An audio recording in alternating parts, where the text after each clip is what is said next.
Hello. Today I'm going to talk about adjusting a harness strap. The one I have here is called a rabbitgoo dog harness. It's a weird name. But here first I'll talk about this clasp buckle. So the part that connects to a clasp, it has this loop. So the strap always loops here. There's a bar in the center of that clasp buckle, and it always straightens out the strap on the top and bottom so they are parallel. And I will show you when I make an adjustment, it gets a little weird at this end, and we just fix the loop by pulling the clasp buckle, and we'll straighten that loop out. So the top and bottom straps are parallel with each other and straightened out. All right.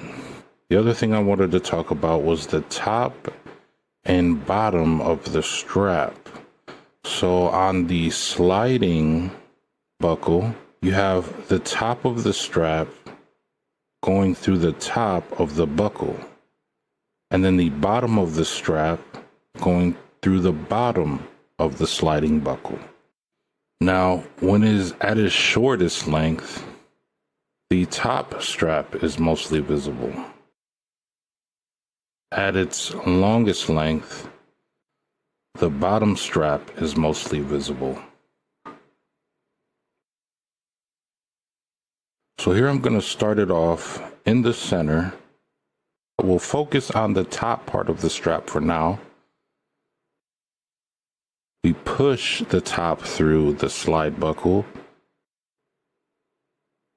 and pull the top strap through the buckle on the other side. And then we fix the loop.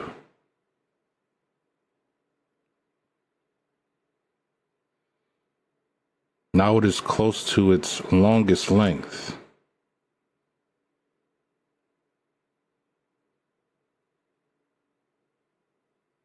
So I will pull the bottom part of the strap and pull the sliding buckle,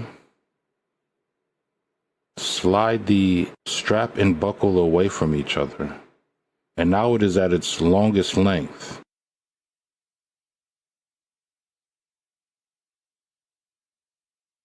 I always leave a gap between the clasp buckle and sliding buckle so I can fit my finger through this loop. I put my finger between the sliding buckle, the clasp buckle, and then I pull the bottom strap while pulling the sliding buckle in opposite directions. And then I fix the loop.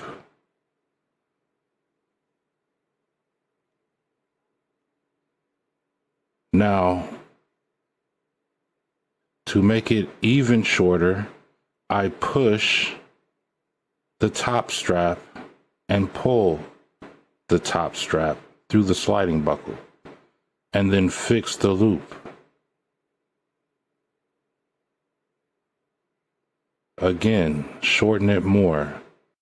Push it through the top of the sliding buckle, pull it through the top of the sliding buckle, straighten the loop.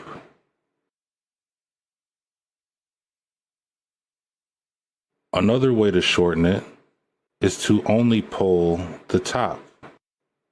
So instead of pushing and pulling through the top, we can pull the top flap while pulling the sliding buckle in the opposite direction. Straighten the loop.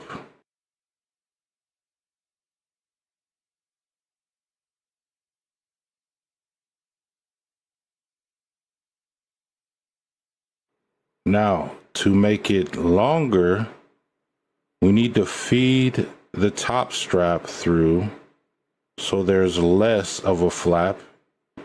Here I am pulling the flap all the way to the end, But what I want to do is grab the bottom of the strap and pull the buckle in the opposite direction. And now it is lengthened. Fix the loop. Repeat. Pull the buckle, pull the bottom of the strap, fix the loop, and now I have the small gap I can put my finger through again if I need to shorten it. Now we'll move on to the neck area. The neck area is a little easier.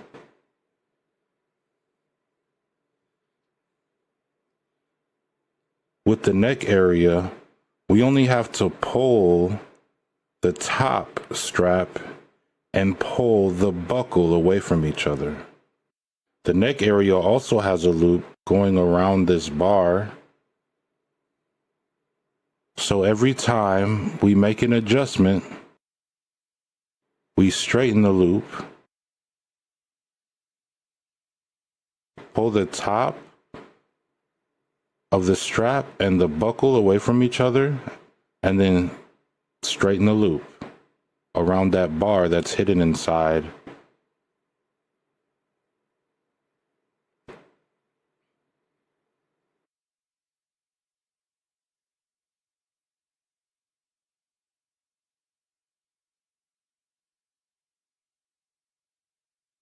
And here I am pulling it to the other side, and all I'm doing is pulling the top of the strap while pulling the buckle in the opposite direction, and then fixing that loop at the end that's wrapping around the bar.